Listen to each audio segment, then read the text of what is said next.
이 자리가 전국 여성 우리 당원 동지들이 만들어준 자리더라고요. 그래서 제가 근자에 없던 어깨 뻥이 들어갔습니다.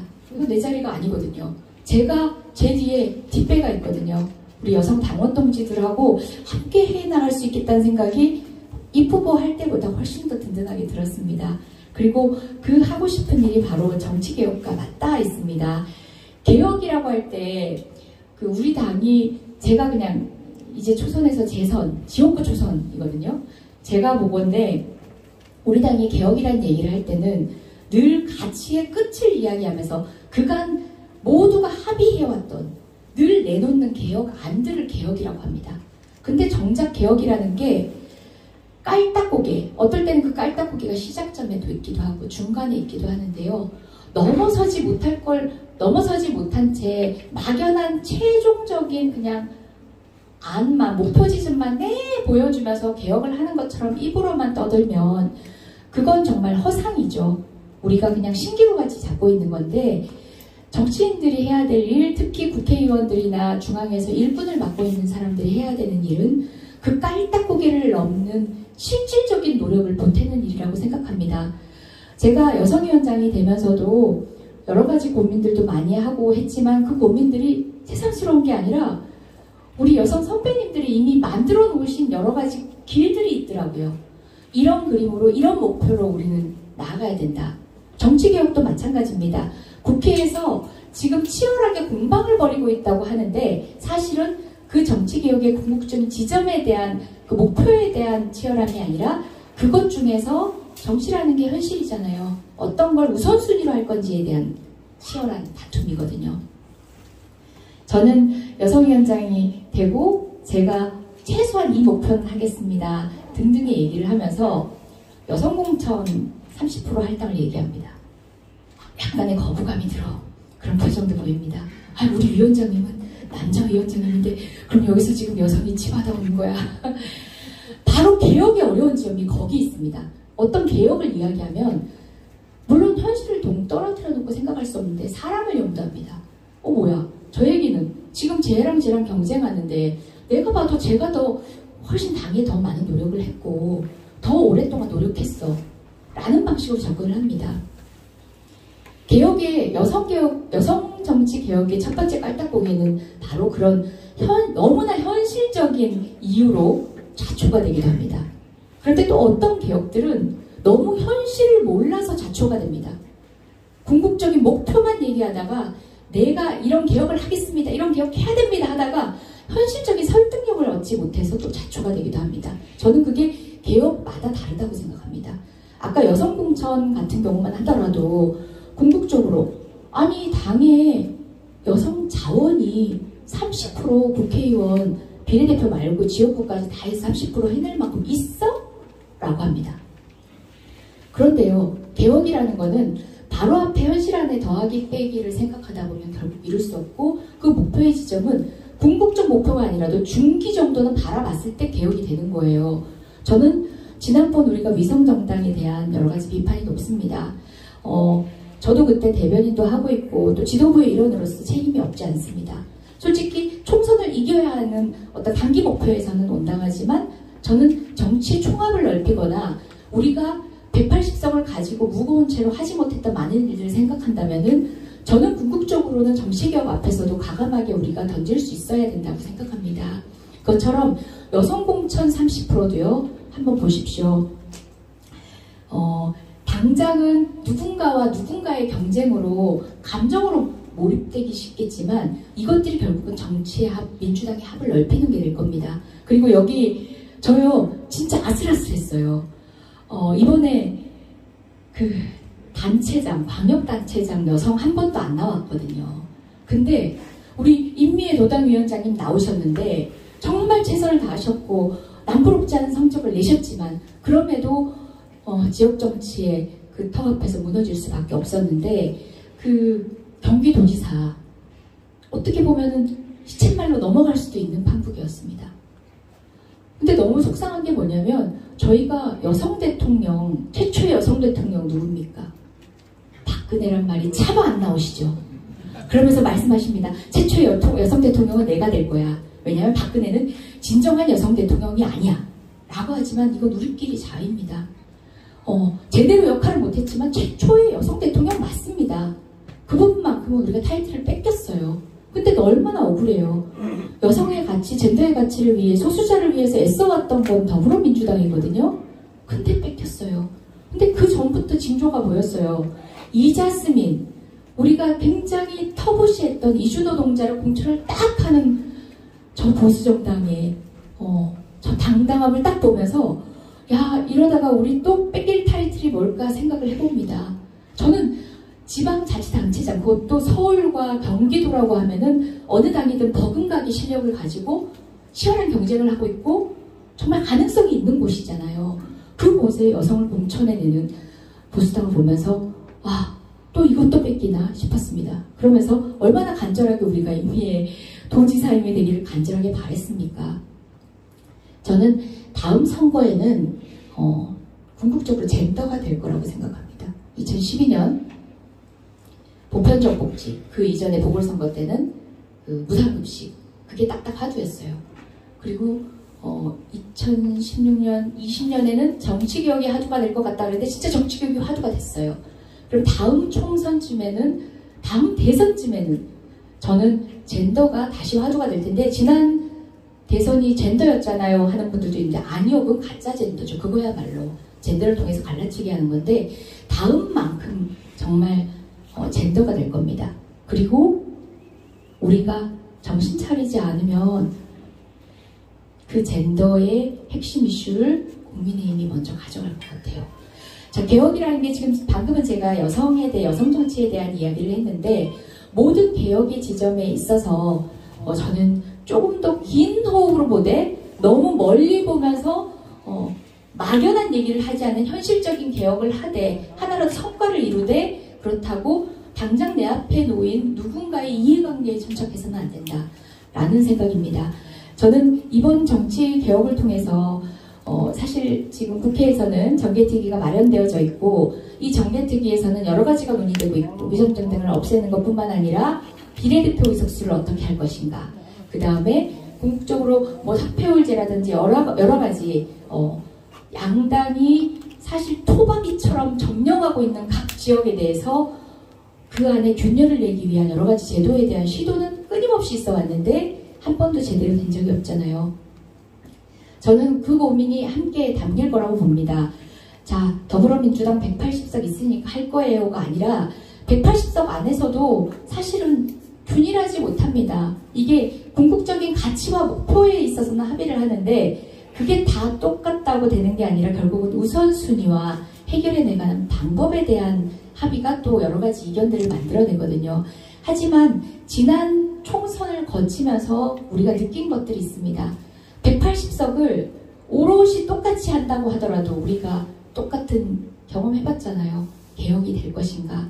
우리가 서민들이 바라던 더불어민주당이 바라는 그 성과들을 그냥 180석으로 착착 통과내면 되지 않는다는 거 알잖아요. 결국은 설득해 나가는 지리한 과정 안에 많은 사람들이 포진해 있어야 되고 180명의 구성이 어떻게 되는지를 저희가 이제 면밀히 실질적인 걸 채워야 되기 때문에 그 안에서 사실은 우리 한재선 위원장이나 임미애 도당위원장님이 지금 애쓰고 계신 이 노력에 보태서 제도적인 성과로 뒷받침해야 그때 만들어진 의석이 180석이 아니라 그것도 높을 텐데 150석이라도 150석이라도 그때 150석이면요 180석이 개헌이라고요?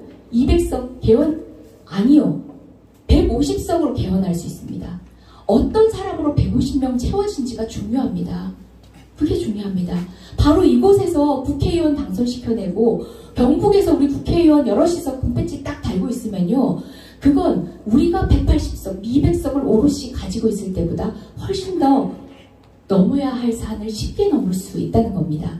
저는 지금 우리가 정치개혁을 이야기하면서 그 의석수라는 작은 목표치에 천착한 것들이 아니라 그러니까 지난번 위성정당에 대한 고민이 조금 짧았다는 생각을 하는 것도 저는 거기서입니다.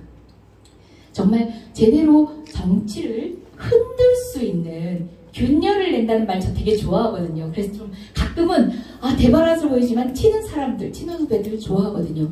거기서 균열을 내서 에너지를 만들어낼 수 있는 그런 제도적 모색을 반드시 해야 하고, 저는 이번에 정치개혁의 화두 안에는 뭐 중대선거구제라든지 비례대표 확대 여러 가지도 있지만 광주, 전남도 마찬가지고요. 대구, 경북에서 여러 정당이 경쟁할 수 있는 환경을 만드는 것, 그것이 우리 정치개혁에서 과감한 화두가 된다고 생각합니다. 이곳에 왔으니까, 황 위원장님 앞에 두고 있으니까, 우리 임미애 도당위원장님 그렇게 고생 한번 앞에 두고 있으니까 하는 말이겠지 생각하는데, 저도 시행착오 할 새도 없는 국회의원이라는 직을 맡고 있지만 그럼에도 불구하고 시행착오를 겪으면서 많은 것들을 배우고 있습니다. 아, 180석도 똑같은 180석이 아니구나. 어떨 때는 150석보다 못한 180석일 때가 있구나. 정치개혁하면은 저 국회의원 새끼들 다 물갈이 해버려. 자, 정치 신인이 훨씬 더 많아요. 초선이 절반을 능가합니다. 그런데도 불구하고 정치가 여전하다는 것, 사람이 바뀌어서 되는 것들이 아니라 시스템이 바뀌어줘야 된다는 것은 우리는 여러 번의 경험을 통해서 알고 있습니다. 물론 그 안에 자질을 갖춘 사람들이 당연히 그 역할을 대체하면서 건강하게 올라올 수 있는 구조를 만들어야 된다는 걸 전제로 하고서인데요. 저는 이 정치 시스템 개혁에 있어서 우리 당이 지금 이 시점에서는 반드시 그 총합을 궁극적으로 중기적 목표를 갖고 바라볼 수 있는 시각을 지금은 이제 갖게 되었다고 생각합니다. 이해찬 대표님 체제에서 지도부 일원이라고 할 수 있는 이제 대변인을 했었고, 사실상 우리 당이 한 석이라도 높여야 한다는 지도부의 단기 대책도 충분히 유의미했습니다. 저는 그게 뭐 부족했다 생각하지 않습니다. 하지만 너무 짧은 시간에 정치개혁을 얘기하고 빨리 바꾸려고 하다 보니까 그런 조급함도 저는 같이 내재했다고 생각합니다. 정치개혁 이야기가 정말 아슬아슬한 데드라인 돼가지고 나오면 안 되거든요. 그래서 해가 바뀌자마자 시작해야 돼요. 근데 국회는 아직 정개특위가 지금 뭐 예산도 못하고 있는데 여야간 합의가 이르기가 힘들겠죠. 그럴 때 저는 힘을 보태겠습니다. 우리 지역에 계신 여러분들도 윤석열 정부와 강한 대치정국에서 또 힘을 보태주시는 것도 있지만 궁극적으로 정치의 합을 넓혀가기 위한 우리 당의 방향에 대해서, 그리고 우리 지역이 다음 정치에 있어서는 어떤 자리매김을 해야 될 건지에 대한 토론을 깊이 하셔서 아래에서부터 힘을 가지고 오신다면, 그리고 그 동인들을 가지고 중앙에 있는 일꾼들을 압박하는 것도 필요합니다. 저는 앞에서 끌어드리겠습니다. 제가 여성위원장이 되기 전에 경기도의회에 가서, 경기도의회 같은 경우는 이제 사실 도의회는 지금 반반이지만 지난번에는 뭐 압도적이었죠. 이번 지방선거는 경기도도 어려웠습니다. 그래서 너무 죄송한 건, 제가 지방선거 때 조금 전에 우리 이번 지방선거 출마했다가 안 됐어요 하는 분 있었는데 너무 송구했습니다. 경기도가 험지라는 이름으로 제가 우리 여기 계신 같은 여성 선배인 임미애 도지사님 선거도, 후보님 선거도 제가 못 도와드리러 내려왔었습니다. 그런데 경기도도 그 전석을 다 차지했다시피 했던 경기도가 반반인 상황입니다. 근데 거기에 더해서 그래도 아직은 대부분의 지역구가 국회의원이 우리인 상황입니다. 원내 지역위원장이 있는 거죠. 그래서 제가 그렇게 말씀드렸어요. 여성발전기금이 있는데, 자, 이 말 듣고 경기도에 있는 우리 여성위원들 저 안 찍어주셔도 돼요. 여성발전기금만큼은 편파적으로 집행하겠습니다. 원외위원장이 있는 곳 위주로. 그렇다고 해서 여성위원장이 여성정책까지, 뭐 여성정책이 뭐 수도권 서울이라고 해서 다르겠습니까? 여성정책적인 측면이나 이런 동지로서 같이 무언가를 연대해서 가는 사업은 별도로 하더라도 예산의 집행과 관련해서 편파적으로 하겠습니다. 원외위원장이 있는 곳, 그리고 우리 당의 열세인 곳에 집중적으로 지원하겠습니다. 거기에 계신 우리 여성당원 동지들은 이중고를 안고 계시는 거거든요. 여튼 어느 곳이든 있는 구조적 성차별이라는 것은 열악한 지역에는 또 다른 이중고가 되고 있거든요. 그렇기 때문에 뭐 거기에 계신 남성분들을 더덥게 해서 뭐 이런 명분 차치하고서라도 저는 이 부분만큼은 더 편파적으로 하겠다고 말씀드렸고, 이곳에서 이렇게 공연도 있고 이렇게 멋진 자리를 꾸미시는데도 사실은 이제 여력이 쉽지 않으셨을 거예요. 정말 쉬운 일 아니고 많은 분들이 오시는데도 오래 걸리는 이런 지리적인 건 둘째치고라도 여기에 뭐 영화라도 하나 상영하든지 또 그럴싸한 외부 강연자 한 명을 데려온다든지 또는 그보다가 더 알찬 뭔가를 하려고 하면은 예산이나 모든 것들이 사실 쉽지 않을 거예요. 그러면 저는 최소한 여기 계신 여성당원 동지들은 이제 가지고 계신 거예요. 저를 가지고 계신 거예요. 저는 네. 약속드리겠습니다. 우리 임미애 도당위원장님께서 이랬는데요. 편파적 집행을 하겠다.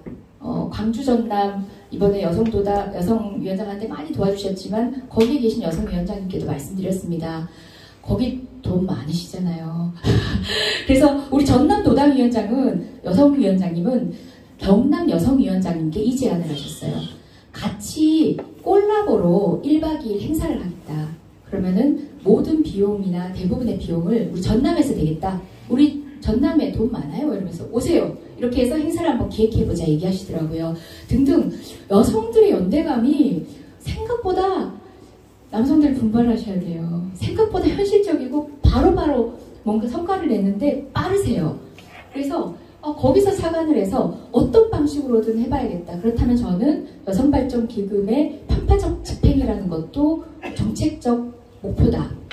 그래서 여러분들이 여성정치라는 것이 사실은 기초의원 단이라든지 몇 군데 법으로 또는 우리 당에서 이번에 사실상 강제처럼 요청했던 그 부분에 좀 한정해서 일꾼들의 성장이 이루어지긴 했지만 내년 국회의원 선거, 내후년 국회의원 선거만이 아니라 지금부터 또 지방선거도 준비를 해야 되거든요. 그 모든 지방선거 준비 과정에서까지도 저는 편파적 지원을 아끼지 않겠다는 말씀드리고요. 아직은 보육지책을 구상할 수밖에 없습니다. 당에서 굉장히 오래 계신 우리 임미애 선배님 너무 잘 아시겠지만 정책위 부의장, 그 다음에 부대변인 이 직책이 언제 쫙 나와요? 보통 선거 직전에 쫙 나옵니다. 근데 부대변인, 정책위 부의장 대부분 남성들이 다 합니다. 네. 근데 그 직책만 사실은 공유되는 건데도 불구하고 그런 경우가 많아요. 그래서 제가 그랬어요. 그 직책도 성별적 고루 분포되게 하겠다. 그것도 참 대놓고 말하기도 웃겨요. 그 이름만 나오는 직책이 있다라는 것도 참 민망한 일이니까요. 근데 거기 더해서 여성에게 이 정도 당직 때문에 이 정도 역량이 보장되는구나, 그렇게 훈련이 되는구나 싶을 만큼의 당직을 제가 만들겠다고 했습니다. 저는 이게 결국 여성들만의 것이 아니라 우리 지역에 계신 일꾼들이 성장하도록 당직의 경험을 주도록 만드는 것, 저는 거기에 이어질 수 있다고 봅니다. 참고로 지금 최근에 구설도 많이 오르고 했지만 집중을 받는 편에 속하는 우리 이경 부대변인이나 그 서재원 부대변인 같은 경우도요, 대전에서 일하고 대구에서 일하는 정말 처음으로 지방선거 때 등장한 일꾼이었습니다. 선거 때 내려가 보고 그때 홍익표 의원님 저 같이 내려가 보고 직을 제안을 한 겁니다. 일주일에 2번이나 3번만 서울에 올라올 수 있겠느냐. 그냥 부대변인 아니고 정론관에 한번 서보자. 안 되면 이제 여관방을 하든 어떻게 해서든 일주일에 2번만 아니면 당일 출퇴근을 하든 한번 해볼 생각 없느냐라고 해서 그 경험들이 기자들과의 스킨십 그리고 또 언론 출연 등등 여러 가지 것들을 갖게 됐습니다. 진짜 낙타가 바늘에 들어가는 것보다 더 어려운 확률일 수도 있죠. 그렇지만 그것이 저는 한 번의 시도는 됐다고 봅니다. 그러니까 경향이 고루 당직에 있어서의 경험을 할 수 있게끔 만드는 그런 시도들은 지역 일꾼에게 사실 여성 할당제만큼이나 필요하다고 보고 있고요. 저는 작은 단위지만 결코 작진 않겠죠. 인구의 절반인 우리 당원 동지들의 절반인 여성 단위에서라도 그런 방식의 조금 고른 안배를 위한 여러 가지 제도적 고민은 해볼 생각입니다. 그것은 행사 이런 것만이 아니라 역량을 길러내는 자리의 문제만이 아니라 역량을 실질적으로 길러내는 기회를 제공하는 것까지 포함해서 그 부분만큼은 지역위원장님하고도 상의드리고 정말 우리 도당위원장님 그리고 지역의 여성위원장님하고 상의 들어가면서 내년 지방선거 준비했으면 좋겠습니다. 정치개혁이라는 큰 화두 안에서 늘 꼽히는 여러 가지 얘기들이 있을 거예요. 그러니까 꼽히는. 근데 그것들을 또 한 번 제가 반복해 늘어놓는다고 해서 전부가 아닐 것 같아서 저는 제가 할 수 있는 것, 제가 가진 권한, 그리고 제가 해야 되는 책임하에서 여러분들과 상의하고 싶은 것들에 대해서 말씀드렸습니다. 그리고 이 모든 것들은 사실 이 자리에서 끝나면 안 되고 바로 또 이제 팔로잉이 돼야 되잖아요. 연이어져서 계속 집행이 돼야 되잖아요. 그런 부분들은 우리 여성위원장님, 여성국장님, 그리고 또 여기에 여성국장님, 여성위원장님이 중앙당의 여성국장님하고 바로 상의를 해주시면 우리 지역과 관련된 여러 가지 고민들을 저희가 한번 논의를 할 수 있는 기회를 갖겠습니다. 그런 작은 시도부터 시작해서 제 역량을 보태보겠습니다. 네, 거창한 강의는 아니었지만 참 시간은 많이 썼습니다. 네, 조금만 시간이 더 있었으면 노래를 부르고 내려가려고 했는데 시간을 빠듯하게 쓰는 바람에 여기까지 하도록 하겠습니다. 고맙습니다.